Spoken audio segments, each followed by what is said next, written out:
Hey, what is up guys, welcome back to the channel and welcome back to the Crew Motorfest. In this guide I am going to take you through all of the feats within the Hawaii Scenic Tour playlist. Now the only ones I'm not going to kind of include in the kind of side challenge section that we do have here is the photo ops. I'm going to do them as an entirely separate video.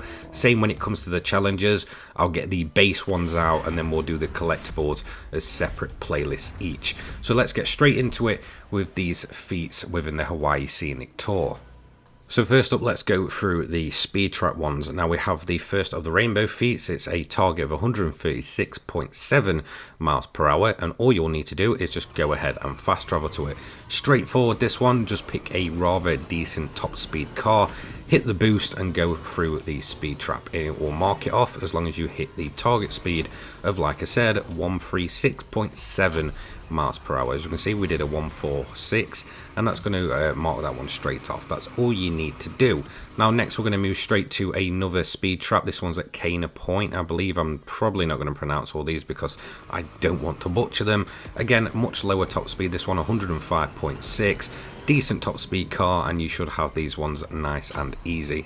Now we're going to move into something a little bit different next. Those are the speed trap ones done for the Hawaii Scenic Tour.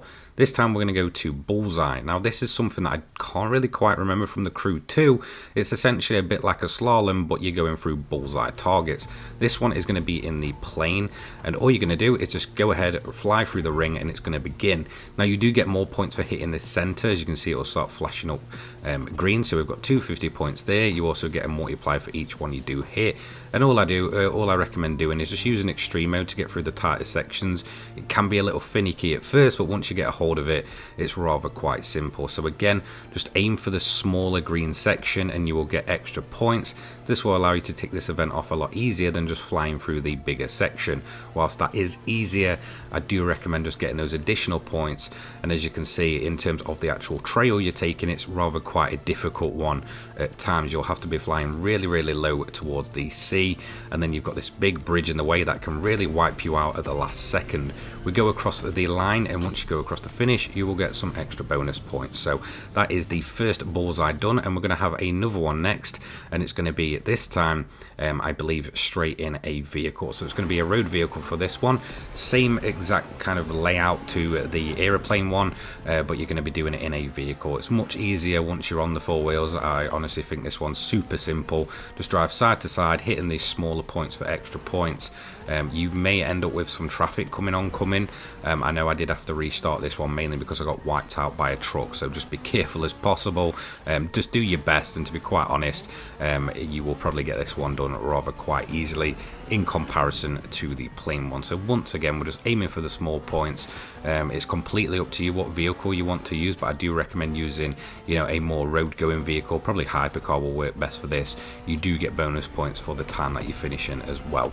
So that is going to be the bullseye one done for the road going car. Now next up, we're going to move on to something a little bit more different. It's going to be a slalom event. As you can see, there's a few of these in this one, and this one is going to be up at Lay Point, and we're going to go straight to that one. So again, just fast travel. I do recommend, if you haven't got fast travel, just to complete 10 playlists. It will make this much quicker than traveling individually to each point. Once again, we're going to be on the water this time. I do recommend taking the kind of boat you will have to buy for the ocean and sky playlist. Main reason for this is it's just massively agile in comparison to a lot of the boats, and it makes slalom an absolute doddle.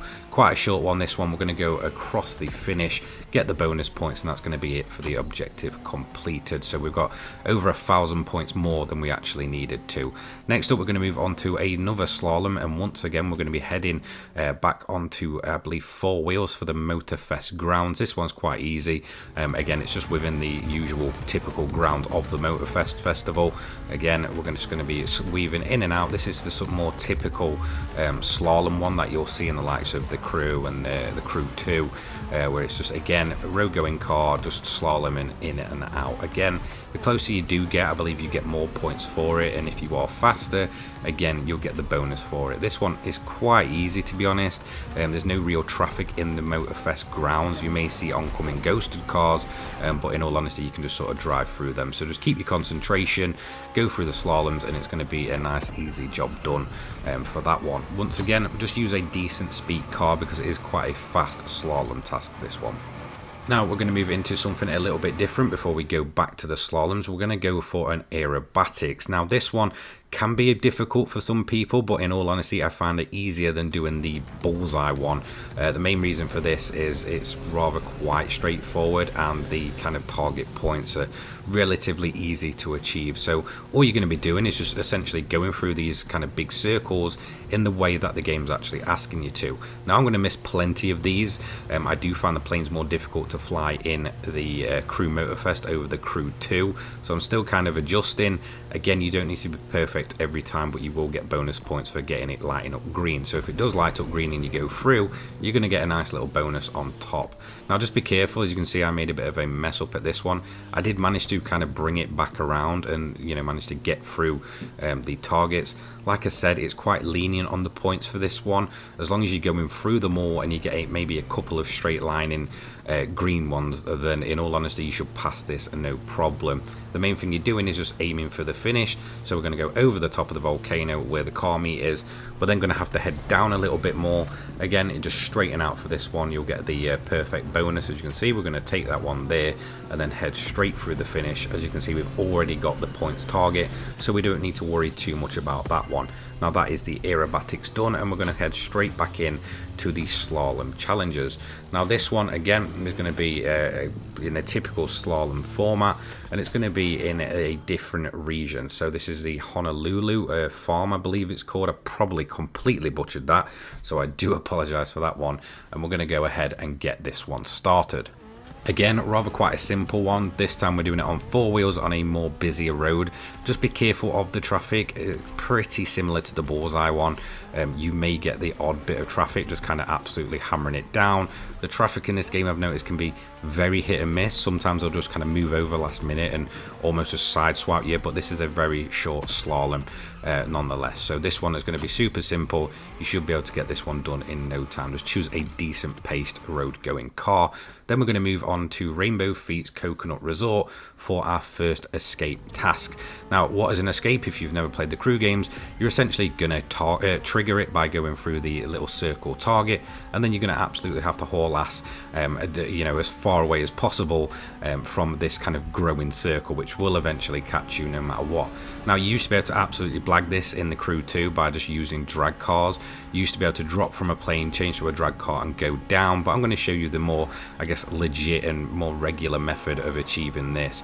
Getting a decent paced street car, and as you can see, we've already pretty much beat the time within literally next to no time. So it's a really easy target time to get. After that, just keep on driving or stop. It is completely up to you.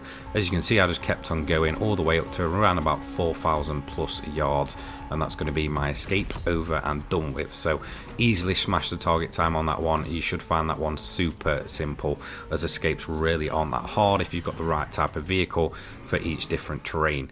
Moving on, next we've got the National Cemetery for a low altitude flight.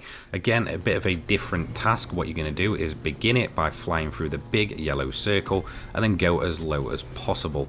Now it's completely up to you what plane you use. I'd actually recommend us using one of the old World War II fighter planes. I find them a bit more stable and less twitchy than the more aerobatic planes like the one I'm using here. All you need to do is just head as low as possible to the ground, keep your multiplier going. Now I did notice that it took a while for the points to come on here. The main thing you want to do is actually just plan your route. I recommend if you ever see a road, just follow the road. As long as you're kind of around where the sort of street lights are, then you're pretty much golden for the low altitude bonus. You can also use your boost here, and it's more wide open. A lot of them are very much straight lines, so as long as you see a straight road, follow it down and you should be good to get this low altitude.